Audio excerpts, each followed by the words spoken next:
তার মধ্যে একটা চা দিত। এই চাটা খাওয়ার পরে ওনারা আমাকে যা বলতো আমি তাই করতাম। কোরআন শরীফ শপথ নিয়ে বলতেছে, আপনার টাকা কোনো সমস্যা হবে না, কোনো কিছু না, আপনি টাকা পেয়ে যাবেন, আপনি বিশ্বাস করেন, ভাই হিসেবে বিশ্বাস করেন। লোভনীয় চাকরির প্রলোভন আর ব্যবসায়িক পার্টনারশিপের ফাঁদ, এভাবেই কোটি কোটি টাকা হাতিয়ে নিচ্ছিল প্রতারক চক্র। অবশেষে পুলিশ ব্যুরো অব ইনভেস্টিগেশনের অভিযানে ধরা পড়ে প্রতারক চক্রের 5 সদস্য। পিবিআই জানায়, প্রথমে পত্রিকায় চাকরির বিজ্ঞাপন দিয়ে অবসরপ্রাপ্ত ব্যাংক ও সরকারি কর্মকর্তাদের টার্গেট করত তারা। লোভনীয় বেতন আর বিলাসবহুল সুবিধার প্রলোভন দেখিয়ে নিয়োগ দেওয়া হতো। এরপর সাজানো নাটকের অংশ হিসেবে ব্যবসায়িক পার্টনার হওয়ার প্রস্তাব দেওয়া হতো। পত্রিকায় বিজ্ঞাপন দেখে তাদের সাথে যোগাযোগ করি, তারপর ইন্ডিয়ান ইন্ডিয়ান ক্লায়েন্ট সবকিছু দেখানো, সবকিছু একদম সেম।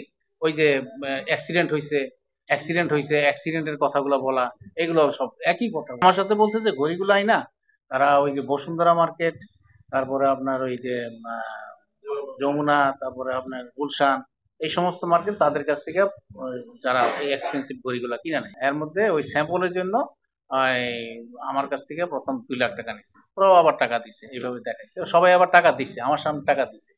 হ্যাঁ, এখন তো ওই যে ইন্ডিয়ান যে ভদ্রলোক আসছে ইয়ে দেখাইছে, সে তো আমার সামনে তো মানে $10,000 একটা বান্ডেল আমার সামনে রাখছে, দেখাইছে।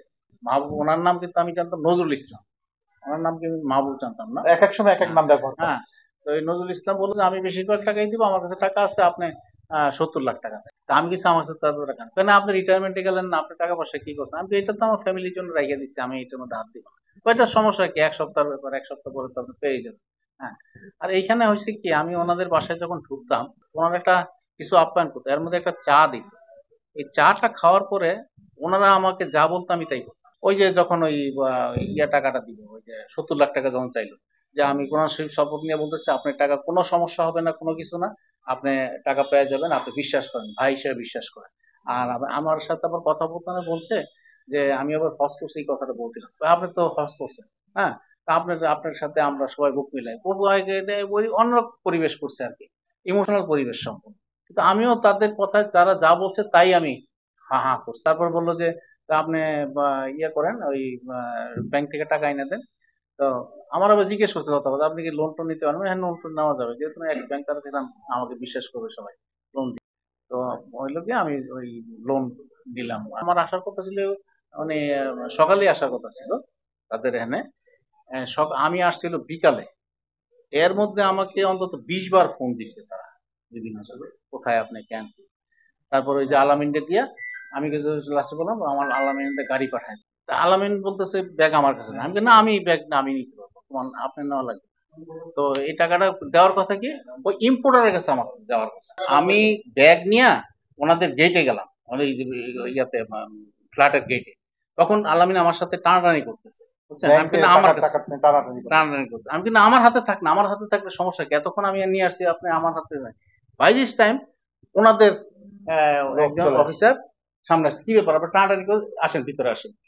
এই তখন আমি বুঝতে পারলাম যে এটা এই ঘটনা। শেষ পর্যন্ত প্রতারণার ফাঁদে পড়ে জীবনের শেষ সম্বলও হারাতেন ভুক্তভোগীরা। অভিযোগের ভিত্তিতে পিবিআই ভুক্তভোগীদের সঙ্গে লেনদেনের সময় অভিযান চালায়। এ সময় নগদ 70 লাখ টাকা ও একটি টয়োটা নোয়া গাড়ি জব্দ করা হয়। চক্রগুলা টার্গেট করে ব্যাংকার, রিটায়ার্ড সরকারি কর্মকর্তা, এদেরকে, তাদের হাতে পেনশনের টাকা আছে, রিটায়ার্ডের টাকা আছে, এই ধরনের লোকগুলোকে টার্গেট করে এবং তাকে বলে যে ঠিক আছে, আপনি আমাদেরকে আপনাদের আমার কোম্পানিতে আপনাকে আমরা নিয়ে, আপনার স্যালারি 1 লাখ টাকা, আপনার গাড়ি দিব, আপনার টেলিফোন বা অন্যান্য ভাতা দিয়ে দেওয়া হবে, আপনার সকল ফ্যাসিলিটিস পাবে। তার আমাদের ব্যবসা অনেক বড়, আমাদের মেইন মালিক পক্ষ বেশিরভাগ সময় দেশের বাইরে থাকে, আপনাকে বিশ্বস্ততার সাথে কাজ করবে ইত্যাদি প্রসঙ্গ করে একটা পর্যায়ে ওনার কাছ থেকে ধাপে ধাপে 52 লাখ টাকা নিয়ে যাওয়া। মূল ব্যবসা, তাদের একটা বড় ব্যবসা আছে ঘড়ি কিনবে, বাইরে থেকে ইম্পোর্ট করবে এবং বিভিন্ন দেশে সেল দিবে,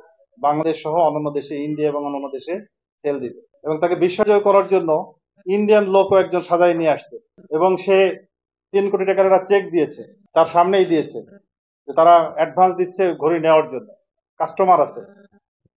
এইসব করে বিভিন্ন নাটক করে এবং একটা পর্যায়ে বিশ্বস্ততা ধরে রাখার জন্য একদম ক্লোজ একটা রুমের ভিতর বসে কোরআন শরীফ এনে হাত রাখাইছে এবং ওনারাও হাত দিছে, যা আমরা আজকে থেকে সম্মিলিতভাবে তখন ওইখানে ক্রিমিনাল ছিল 3 জন, পরে আরো বাড়ছে। তা আমরা এই 4 ভাই আমরা একদম পার্টনারশিপে ব্যবসা করব, ঠিক আছে?